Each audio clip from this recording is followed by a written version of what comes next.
Gracias a Dios, Dios los bendiga. Hoy estamos hablando acerca de las 4 cosechas principales, la ley de la siembra y la cosecha en la palabra de Dios.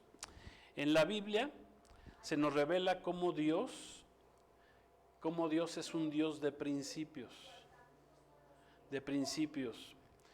Y hay un principio que Dios utiliza mucho en su creación y es el principio de la ley de la siembra y la cosecha. Esta ley es aplicable tanto en el ámbito natural, físico, pero también es aplicable la ley de la siembra y de la cosecha en el ámbito o dimensión espiritual, en ambos.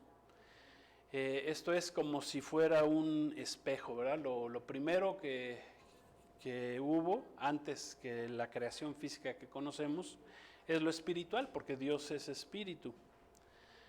Y el mundo físico simplemente es un reflejo, somos un espejo de lo que hay allá arriba. Todo lo que sucede aquí abajo, primero sucedió allá arriba, en el ámbito espiritual. En la dimensión física, ¿sí? En la dimensión física existe lo que ya existía, o existió, o existe en la dimensión espiritual. Vamos a leer ahí en Mateo 13, la parábola del sembrador, una parte de la parábola del sembrador, la parte donde Jesús explica la parábola del sembrador. Dice Mateo 13, versículos 18 al 23, dice así: Jesús está hablando y les dice: oigan pues ustedes la parábola del sembrador. Cuando alguno oye la palabra del reino y no la entiende, viene el maligno, o el malo, ahí dice, pero habla del enemigo de Dios, el maligno, de Satanás, y arrebata lo que fue sembrado en su corazón. Este es el que fue sembrado junto al camino. Y el que fue sembrado en pedregales, este es el que oye la palabra de Dios y al momento la recibe con gozo, pero no tiene duración, no tiene raíz en sí, sino que es de corta duración, pues al venir la aflicción o la persecución por causa de la palabra, luego tropieza. El que fue sembrado entre espinos, este es el que oye la palabra, pero el afán de este siglo y el engaño de las riquezas ahogan la palabra y se hace infructuosa. Mas el que fue sembrado en buena tierra, este es el que oye y entiende la palabra y da fruto y produce, unos al 100%, otros a 60% y otros al 30 por uno. Es la ley de la siembra y de la cosecha. Jesús nos enseñó esta parábola acerca del reino de Dios, de cómo sale el sembrador, que en este caso es Jesús mismo, y el sembrador sale con una semilla que es la palabra de Dios. Y Jesús nos muestra 4 diferentes escenarios. 3 de los primeros 3 escenarios, es sembrada la palabra, la semilla, pero no da fruto, por diferentes razones. Una, porque la semilla se cayó junto al camino. Otra, porque la semilla fue sembrada entre piedras, simbolizando que no tiene esa semilla raíz y que se seca. Son aquellos que escuchan la palabra de Dios, la reciben, pero como no tienen raíz, se seca, no dan fruto. Dios siempre va a buscar el fruto en nuestra vida.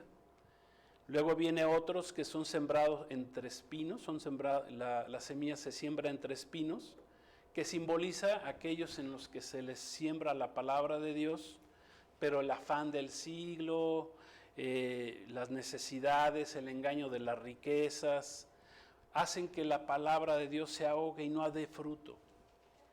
Dice, pero finalmente hay unos que en los que es sembrada la palabra de Dios, en esta parábola del sembrador, y dice Jesús que fue sembrada en buena tierra. Dice, esto los compara Jesús con aquellos que oyen la palabra de Dios, la entienden, ¿sí? La empiezan a entender. ¿Por qué? Porque le ponen ganas a querer entender la palabra de Dios, quieren entenderla, y entonces empiezan a dar fruto. Y dice Jesús dice, y bueno, estos que cayó la semilla en buena tierra dan fruto. Dice, unos al 100%, otros a diferentes niveles, otros al 60% y otros al 30 por uno. O sea que por lo menos tendríamos que estar dando, si estamos dando fruto en el reino de Dios, por lo menos tiene que ser a un 30%. Aquí nos podemos preguntar, bueno, pues si yo estoy dando fruto, pues en el reino de Dios, pues en qué nivel estoy, ¿no? En qué porcentaje de ese fruto. Por ejemplo, cuando Pablo escribe que ya no vive él, sino que Cristo vive en él, pues yo creo que ya estaba dando, el apóstol Pablo estaba dando fruto al 100%. Cuando dice, ya no vivo yo, Cristo vive en mí. O sea, ya el antiguo Saulo, el antiguo Pablo, el perseguidor de la iglesia de Cristo, el que perseguía a los cristianos, pues que se le aparece Cristo y cambia y transforma su vida. El antiguo Pablo religioso, fariseo de fariseos, etcétera, pues ya había muerto. ¿Y ahora quién vivía en él? Cristo, porque había conocido a Cristo ahí en el camino a Damasco, se le había revelado y había transformado su vida. Entonces, ahí podríamos decir que, bueno, pues una persona que pueda decir eso, si podemos decir nosotros, si tú puedes decir que tú ya moriste, que Cristo vive en ti, bueno, pues lo más seguro es que estás dando fruto al 100%, al 100 por uno. ¿Ok? Entonces, en la Biblia Dios se nos revela como un Dios de principios y aplica la ley de la siembra y de la cosecha. Lo que el hombre siembra, eso cosecha. No nos podemos engañar. El apóstol Pablo escribe a la iglesia de los Gálatas y les explica acerca de esta ley. Dice ahí en Gálatas 6, vamos a leerlo, ahí en sus pantallas, Gálatas 6, versículos 7 al 9. Y nos explica aquí, nos escribe el apóstol Pablo, inspirado por el Espíritu Santo, pues la importancia de esta ley. O sea, la ley de Dios es la ley de Dios y no podemos engañar a Dios, en pocas palabras. Y dice así, no se engañen, Dios no puede ser burlado, nadie se burla de Dios, pues todo lo que el hombre sembrare, eso también va a cosechar, va a segar. Dice, porque el que siembra para su carne, de la carne segará corrupción, mas el que siembra para el espíritu, del espíritu segará o cosechará vida eterna. No nos cansemos, pues, de hacer el bien, porque a su tiempo segaremos, a su tiempo cosecharemos, ¿sí qué? Si no desmayamos. Gracias a Dios por su palabra. O sea, aquí está aplicando Pablo la ley de la siembra y la cosecha. Todas nuestras acciones tienen una consecuencia natural, todas. El mundo funciona bajo la ley de la causa y del efecto, de la ley de la siembra y de la cosecha. No hay manera de evitarlo. Dice, Dios no puede ser burlado.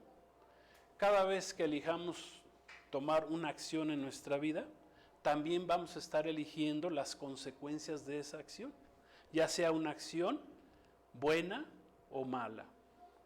Para poder cosechar, para obtener una cosecha, siempre vamos a tener que haber sembrado primero. Repito, podemos sembrar algo bueno o algo malo. Aquí habla de lo malo, habla el apóstol Pablo, y habla de la carne, dice los que siembran para la carne. ¿Qué significa ahí la carne? Esa palabra viene del griego sarx, que significa lo que es opuesto al neuma, al espíritu de vida. La carne aquí se refiere a la carne, esa palabra la carne se refiere a la naturaleza humana caída en pecado, muerta espiritualmente, corrupta, sin Dios. Cuando el hombre cae en pecado y continúa su vida en el pecado, ¿qué pasa? Está viviendo para la carne, está muerto espiritualmente.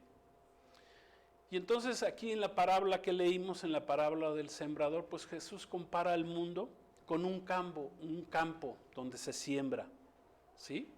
4 diferentes escenarios. 3 de ellos, ya dijimos, en 3 de ellos pues no hay fruto, la semilla no cae en buena tierra, la semilla cae junto al camino, en pedregales, entre espinos, ninguna de ellas da fruto. Pero en el último escenario, la semilla sí cae en buena tierra.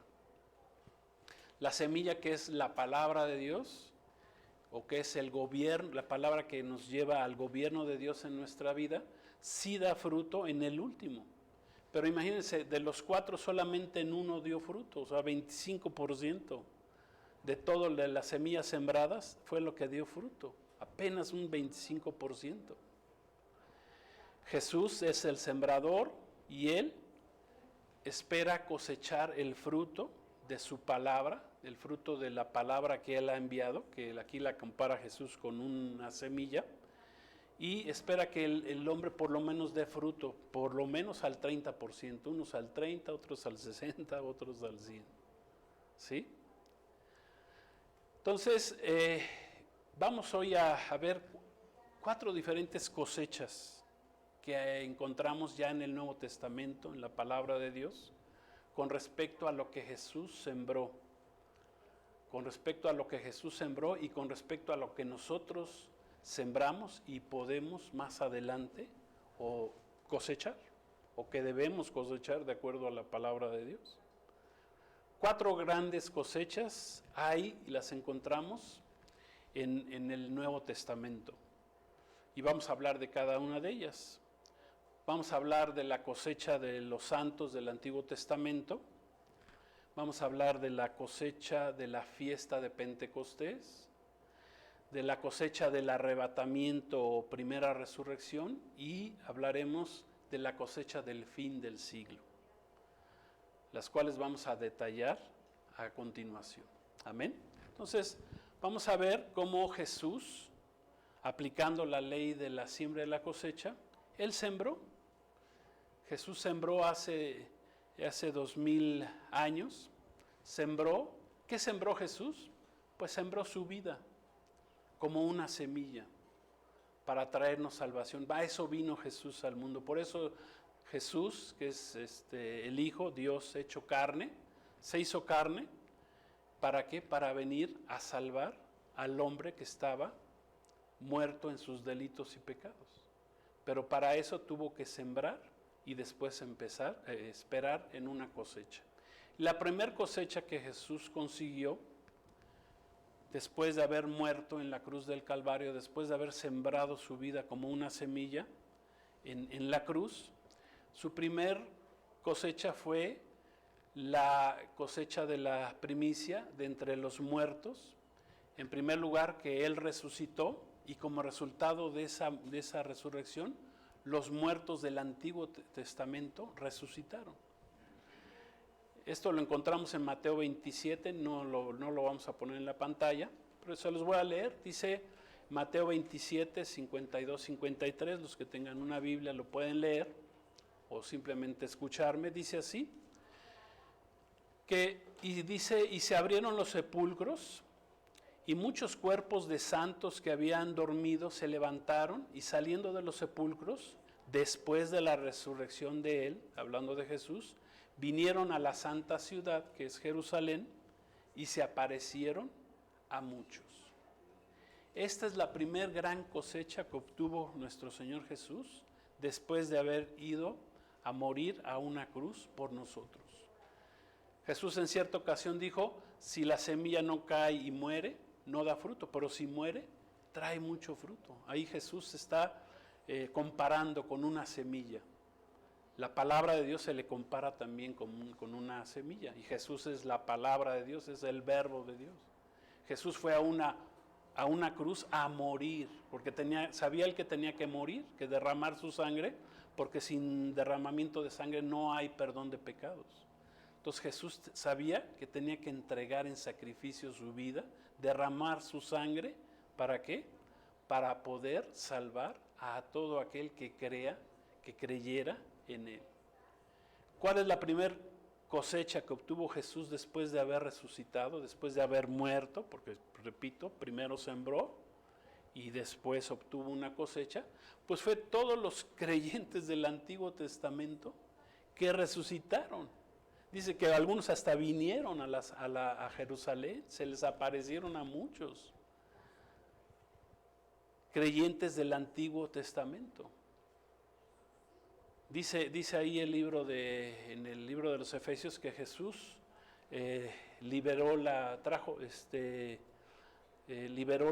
cautividad. Había unos cautivos en el Antiguo Testamento, como todavía Cristo no había venido a morir por los pecados, existía lo que le llaman el seno de Abraham. Es más, Jesús habló de él en la parábola del rico y el mendigo Lázaro, o el mendigo rico, yo le digo también, ¿verdad?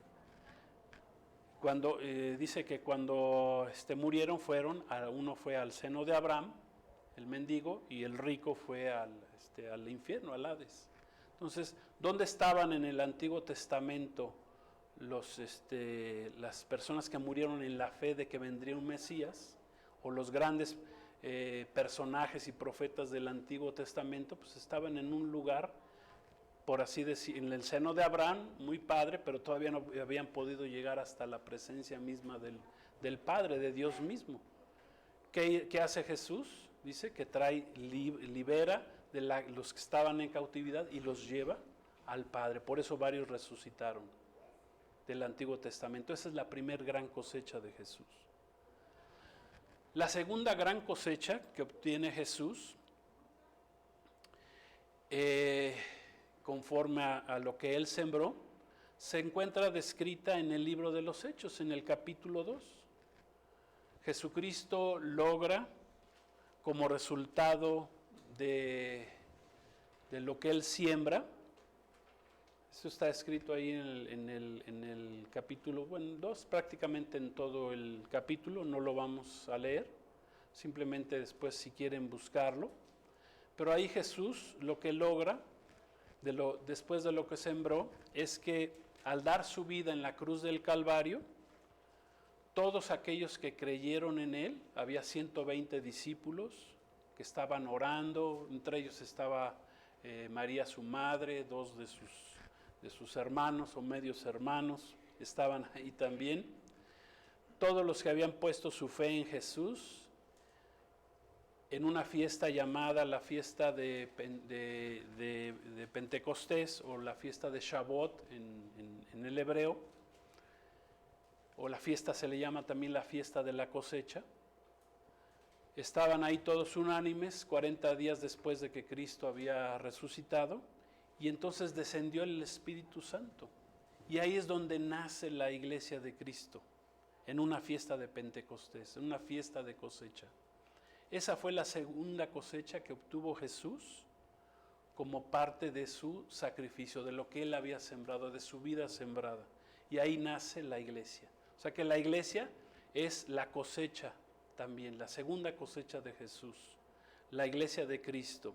Cuando desciende el Espíritu Santo, llena ahí a todos los 120, se levanta principalmente el apóstol Pedro, predica la palabra de Dios en el poder del Espíritu Santo. ¿Y qué pasa? Que 3,000 almas aceptan a Cristo, naciendo así la iglesia de Cristo hace 2,000 años. Gloria a Dios.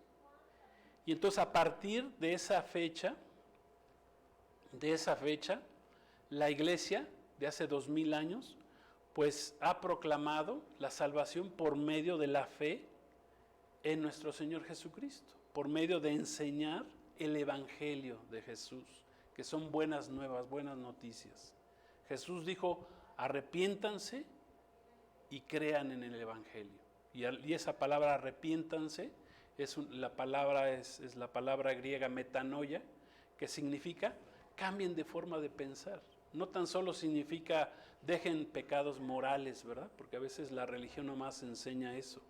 Más bien cambien su forma de pensar. Y además crean que la salvación es gracias a que yo fui a la cruz del Calvario.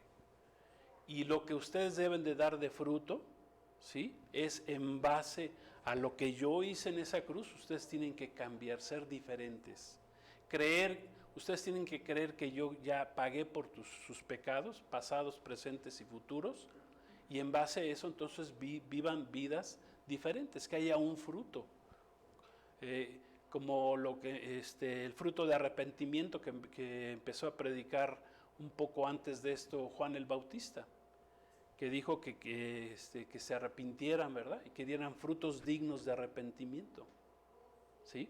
Pero cuando Cristo va a la cruz, muere en nuestro lugar en esa cruz, y entonces ahora nosotros por fe somos salvos y tenemos que dar ese fruto, ¿sí? O sea, lo que quiero darles a entender es que Cristo fue quien pagó por nuestros pecados. Por fe somos salvos, ¿sí? No por obras, ni porque siquiera porque dejes el pecado, sino porque Cristo ya pagó por nuestros pecados en primer lugar. Lógicamente tenemos que cambiar nuestra forma de vivir, pero ya eso viene como un fruto en nosotros. Ese es el fruto que hablaba Jesús en la parábola del sembrador. Dice, unos dan al 30, otros al 60 y otros al 100%. Entonces, a partir de hace 2000 años nace la Iglesia de Cristo, predica el Evangelio, y entonces muchos han venido a ese arrepentimiento, ha dado ese fruto. La Iglesia ha empezado a cosechar también lo que Jesús puso en el corazón de la Iglesia. La semilla que sembró Jesús en la Iglesia, la siembra en nosotros, y nosotros tenemos que salir también a dar ese fruto de arrepentimiento, ese fruto de ser luz en medio de las tinieblas, de permitirle a Dios que cambie, que transforme nuestras vidas. Eso es lo que nosotros tenemos que dar como fruto. Y como parte de ese fruto, ¿verdad?, viene lo que es la tercera cosecha. La tercera gran cosecha que nosotros encontramos en la palabra de Dios ya en el Nuevo Testamento, va a ser la que acontezca en la iglesia, al final del tiempo de la iglesia, porque la iglesia de Cristo tuvo un principio en Pentecostés, y decía un hermano, bueno, ¿y cómo va a terminar la iglesia? Bueno, pues también va a tener que terminar en un Pentecostés. Empezó perseguida la iglesia, pues terminará también perseguida la iglesia de Cristo, como ya lo estamos viendo en el mundo, como la iglesia de Cristo está siendo perseguida. Entonces, ¿cuándo viene esa tercer cosecha? Bueno, pues vendrá al momento de que la iglesia sea arrebatada. La iglesia, que es la palabra de Dios la presenta como la novia de Cristo actualmente, que será la esposa de Cristo después de que se consuman las bodas del Cordero. Pero antes de esto dice que la iglesia tendrá que ser arrebatada. La iglesia que esté preparada, dice que un día escuchará la trompeta y la iglesia será arrebatada al cielo. ¿Sí?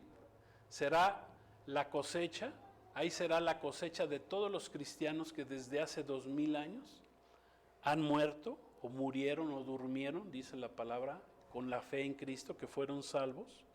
Durante los 2000 años dice que sus cuerpos serán resucitados. Todos los que hayan muerto en Cristo durante los últimos 2000 años, un día vendrá, en el día del arrebatamiento vendrá la cosecha, que es la tercer cosecha, donde dice la palabra que en un abrir y cerrar de ojos seremos transformados.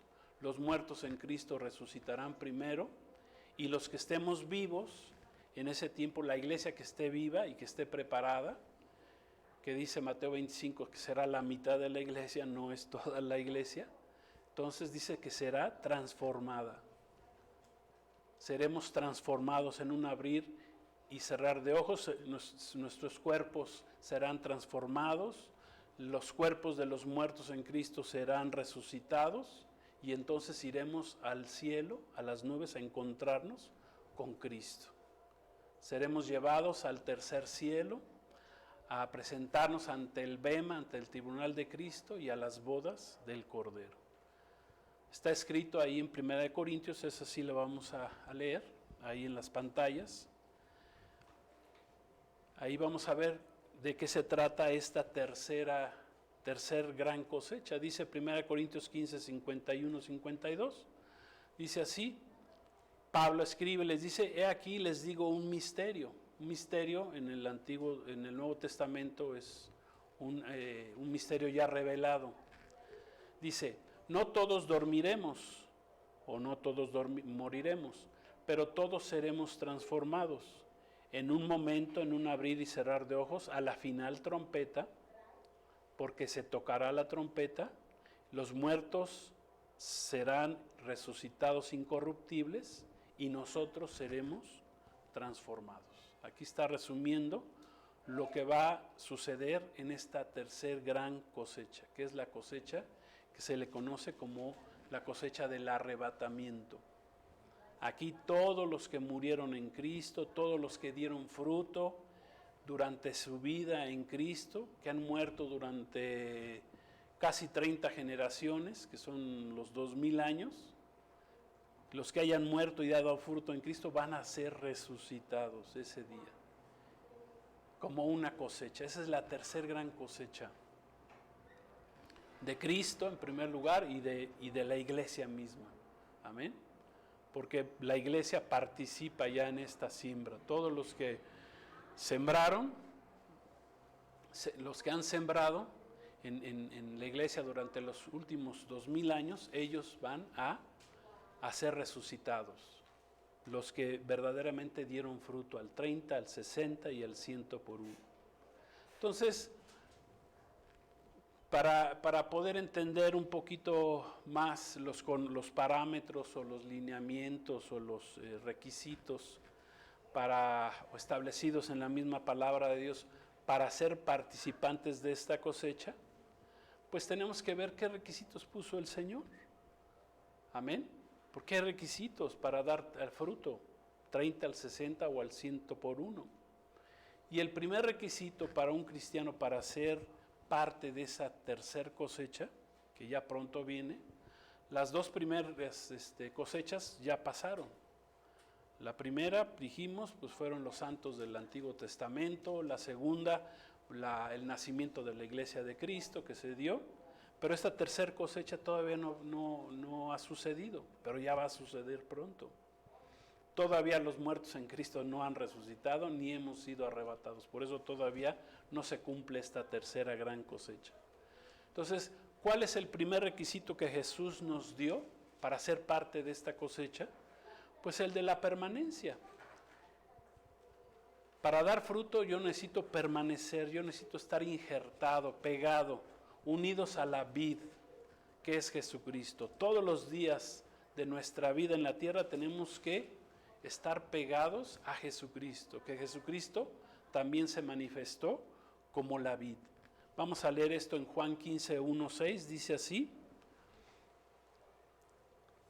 Vamos a ver aquí cómo Jesús se compara, hablando también de la siembra y de la cosecha. Él se compara con la vid. Vamos a ver lo que Jesús dice. Dijo, yo soy la vid verdadera y mi Padre es el labrador. Todo pámpano que en mí no lleva fruto lo quitará, y todo aquel que lleva fruto lo limpiará para que lleve más fruto. Ya ustedes están limpios por la palabra que les he hablado.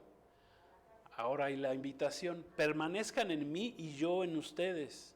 Como el pámpano no puede llevar fruto por sí mismo si no permanece en la vid, así tampoco ustedes si no permanecen en mí.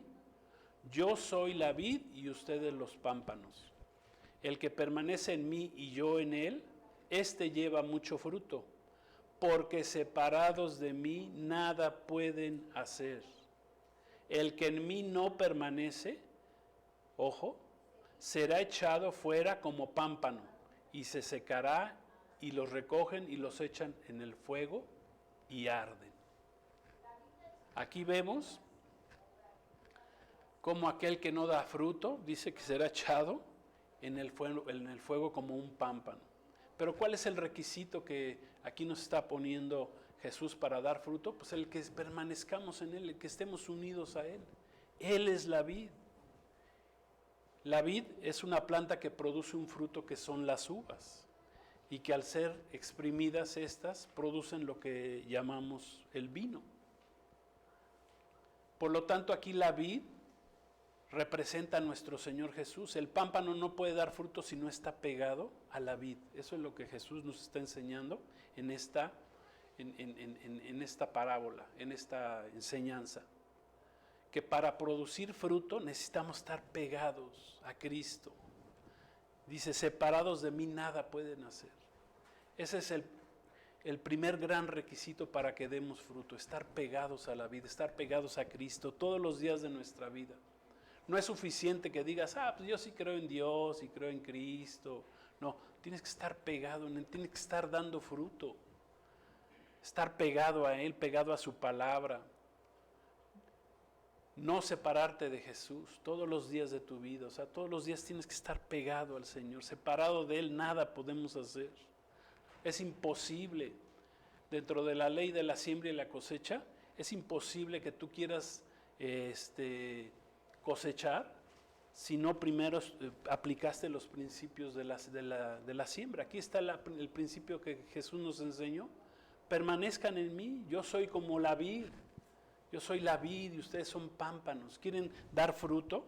Un fruto, aquí Jesús nos compara con las uvas, con el vino mismo. Amén. Queremos dar fruto, pues tenemos que permanecer. Un verdadero discípulo de Jesucristo no debe andar en sus propios caminos, viviendo bajo el pecado, haciendo su propia voluntad, porque si lo hace así, no va a dar fruto. No vas a poder cosechar al final. Esa palabra permanecer viene del griego meno, que significa continuar, habitar. Fíjense todo lo que significa permanecer. Continuar, habitar, morar, perseverar, estar presente, persistir, tener una relación permanente, en este caso con Cristo, todos los días, quedarse, no apartarse de Jesucristo. Eso es permanecer. Tenemos que permanecer en Cristo todos los días. Confiar en Él, creer en Él, conocerlo a Él, conocer su palabra, aplicar su palabra. El fruto que Dios demanda y quiere ver en su pueblo es el fruto del Espíritu Santo en nosotros. Por sus frutos los conoceréis, dijo Jesús. ¿Y cuál es el fruto del Espíritu Santo? O sea, Jesús dijo, no los voy a dejar solos, les voy a dar al Espíritu Santo, al Consolador, al Paracletos. ¿Para qué? Para que puedan dar fruto. Y cuando tú creíste en Cristo y aceptaste a Jesús y recibes el Espíritu Santo, entonces el Espíritu Santo tiene que dar el fruto en tu vida. ¿Y cuál es el fruto? Bueno, pues ahí la palabra la misma palabra lo dice, el fruto del Espíritu. El apóstol Pablo escribió, el fruto del Espíritu es amor, gozo, paz, paciencia, benignidad, bondad, fe, mansedumbre y templanza. Ese fruto, ese es el fruto que produce el Espíritu Santo cuando está en nuestra vida, que nos hace parecernos más a Jesucristo. Amén.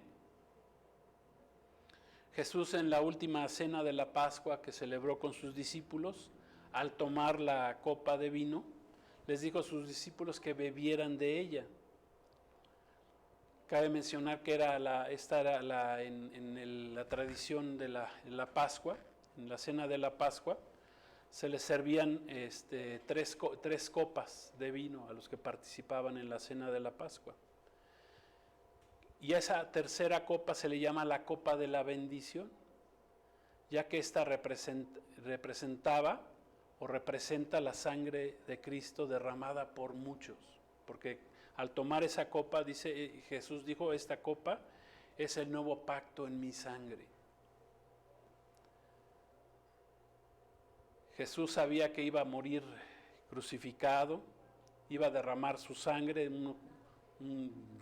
días después, o un día después, y les dijo a sus discípulos que ya no volvería a beberla esa copa hasta que volviera en su reino. O sea, ahí Jesús estaba hablando de lo que Él de lo que simbolizaba esa copa del nuevo pacto. Y Jesús Ha cumplido con su promesa, no ha vuelto a tomar del fruto de la vida. ¿Hasta cuándo? Hasta que la vuelva a tomar con nosotros. Amén. Entonces, para poder dar fruto tenemos que permanecer en Cristo. Para cosechar tienes que permanecer en Cristo. Y la cuarta y última gran cosecha que habló Jesús, que está ahí en la palabra, es la cosecha del fin del siglo. Y en esa cosecha del fin del siglo, el Señor, Jesús mismo, dice que mandará a sus ángeles y hará una separación entre los malos, que aquí los compara con la cizaña, y los justos. Eso está escrito en Mateo 13, vamos a leerlo, Mateo 13, 36. Ya estamos terminando, dice así, Mateo 13, 36, dice al 43. Despedida la gente, entró Jesús en la casa y se le acercaron a él sus discípulos y le dijeron, explícanos la parábola de la cizaña del campo. Respondiendo Jesús les dijo, el que siembra la buena semilla es el Hijo del Hombre, el campo es el mundo, la buena semilla son los hijos del reino y las cizañas son los hijos del malo. El enemigo que la sembró es el diablo, que sembró la cizaña, y la siega o la cosecha es el fin del siglo, o sea, cuando venga el juicio de Dios. Y los segadores son los ángeles, de manera que como se arranca la cizaña y se quema en el fuego, así será en el fin de este siglo. Enviará el Hijo del Hombre, Jesús, a sus ángeles, recogerán de su reino a todos los que sirven de tropiezo y a los que hacen iniquidad, y los echarán al horno de fuego. Allí será el lloro y el crujir de dientes. Entonces, dice, los justos, los que dieron fruto, dice, resplandecerán como el sol en el reino de su Padre. El que tenga oídos para oír, que oiga. Digo, para explicar un poquito más esta parábola, pues la cizaña es una planta venenosa, es dañina, crece junto al trigo, se parece mucho al trigo, pero no es trigo. Por eso cuando los discípulos del Señor le dicen, ¿quieres que vayamos y saquemos y que cortemos la cizaña? Le dicen, no, espérense hasta el fin del siglo. Crecerá en la misma iglesia, crecerá cizaña, crecerá trigo. Habrá gente que en la iglesia dé fruto, ¿sí? Buen fruto, de la buena semilla, y otros que son cizaña, que darán un mal fruto. ¿Sí? Dice, y los que sean cizaña, dice, serán echados en el horno de fuego, serán enviados al infierno. Ahí dice, ahí será el lloro y el crujir de dientes. Esa es la última gran cosecha. Hay varias cosechas intermedias, pero bueno, ese es tema de otra enseñanza. Pero estas son las 4 principales cosechas que encontramos ya como parte del fruto que dio nuestro Señor Jesucristo y la iglesia durante los últimos 2000 años. Apocalipsis 14:15 dice, y del templo salió otro ángel, clamando a gran voz, al que estaba sentado sobre la nube, mete tu hoz y siega, porque la hora de segar ha llegado, pues la mies de la tierra está madura. ¿Qué pasa? Que la mies de la tierra ya está madura. Ya pronto Jesús va a regresar y cosechar lo que Él sembró, lo que la iglesia ha sembrado durante los últimos 2000 años. Por lo tanto, sabiendo esto, pues es tiempo, ¿verdad?, que entendamos que ya estamos a tiempo para celebrar la tercer cosecha, que es, dijimos, la cosecha primero del arrebatamiento de la iglesia, y esta última cosecha pues será pues hasta el fin del siglo. Pero primero Jesús vendrá por sus muertos en Él y por los que estén listos para irse con Él antes de que venga los 7 años de tribulación que pronto comenzarán en el mundo. Jesús salió a contratar obreros para su viña, dice la palabra. Unos salieron al principio, en diferentes horas, y en la penúltima hora, dice que salió y encontró a unos que no estaban trabajando, y que el Señor les dijo, pues vénganse a trabajar en mi viña, y los contrató. Y esos representan los que el Señor ha contratado en esta última generación. ¿Para qué? Para que demos fruto en su viña. Nosotros somos parte de la última generación, del tiempo final, previo a que venga a cosechar Jesús lo que Él sembró hace 2000 años. Amén. Y lo que ha sembrado la iglesia durante, la verdadera iglesia, me refiero, de Jesucristo, durante los últimos 2000 años. Solo diré, para terminar, vivir una vida sin Cristo, en el pecado, y esperar ir al cielo, no es compatible con la ley de la siembra y la cosecha. Querer heredar el cielo viviendo o sembrando si plantando un cardo y esperando cosechar rosas, pues es lo mismo que querer ir al cielo, pero pues ni siquiera dar el fruto que Dios está esperando en nosotros. Muchos quieren ir al cielo, ¿verdad? Mucha gente quiere ir al cielo, pero ni siquiera quiere ir a la iglesia. Muchos quieren ir al cielo, pero no quieren conocer la palabra de Dios, a Cristo. Muchos quieren ir al cielo y no se congregan. Muchos quieren ir al cielo y no toman la cena del Señor, lo que Jesús nos enseñó, que teníamos que estarlo haciendo para recordar su muerte. Muchos quieren ir al cielo, pero no quieren ni siquiera leer la Biblia ni acercarse a Dios. ¿Cómo vas a ir al cielo si no estás aplicando la ley de la siembra y de la cosecha? No se puede. Muchos quieren ir al cielo y ni siquiera sirven a Cristo. ¿Cómo se van a ir al cielo? Muchos quieren ir al cielo y no están preparándose.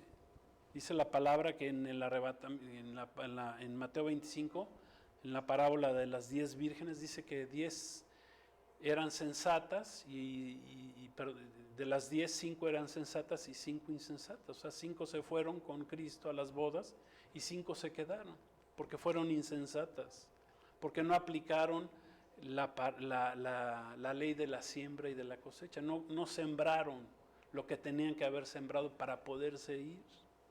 ¿Sí? Entonces, ¿cómo te quieres ir al cielo si no aplicas lo que Jesús enseñó? Si no permaneces en Cristo, si no tomas la cena del Señor, si no sirves a Cristo, si no dejas el pecado, ¿cómo te vas a ir al cielo? Es imposible. No puedes plantar cardos y esperar rosas, no se puede. Amén. Con eso quiero terminar y concluir. Si quieres ir al cielo, si quieres ser parte de la tercera y cuarta cosecha que vienen, amén, que todavía no se han cumplido, pues estás a tiempo. Es tiempo de sembrar, amén, pero el tiempo se está acabando. Ya es tiempo. Siembra en el reino de los cielos, sé parte de la semilla que cayó en buena tierra, que habló Jesús ahí en la parábola del sembrador. Todavía estás a tiempo. Da fruto. Acércate a Cristo, acércate a la palabra, arrepiéntete de tus pecados. Amén. Y Dios tendrá gran misericordia. Gloria a Dios, porque lo que el hombre sembrare, eso también va al final a cosechar. Vamos a hacer una oración. Vamos a pedirle al Señor que ponga en nuestro corazón esta semilla de arrepentimiento, esta semilla de amor. El Señor nos está llamando a que demos fruto, ya en el tiempo final. Gloria a Dios, ya son tiempos finales, previos a que el Señor va a venir a cosechar. Y yo quiero ser parte de la cosecha de Cristo. Amén. Padre, gracias te damos en este día, gracias por la bendición de escuchar tu palabra. Queremos, Señor, que esta palabra, te pedimos que esta palabra dé fruto en nuestra vida, que caiga en buena tierra. Queremos ser buena tierra, Señor, que creamos en tu palabra, que permanezcamos en ti, Señor, que eres Jesús, tú eres la vid y nosotros el pámpano, Señor. Queremos llevar ese fruto para ti, Señor. Queremos por lo menos al 30%, como dice tu palabra, 30, 60 y si podemos y si nos esforzamos, pues al 100 por uno, Señor. Gracias, bendecimos tu nombre, Señor. Queremos ser parte de esta cosecha final. Tú vienes pronto, Señor, y queremos, Señor, sembrar en buena tierra, Señor. Gracias te damos. Queremos cosechar lo que hayamos sembrado. Todavía estamos a tiempo, pero el tiempo se acaba. Gracias te damos, Señor. Recibimos tu palabra y damos fruto como tú quieres. Gracias, Señor Jesús. Gracias, Espíritu Santo. Bendecimos tu nombre y gracias por tu palabra. Amén. Pues gloria a Dios. Pues Dios los bendiga. Recuerden, Maranata significa Cristo viene. Amén. Demos fruto en Cristo.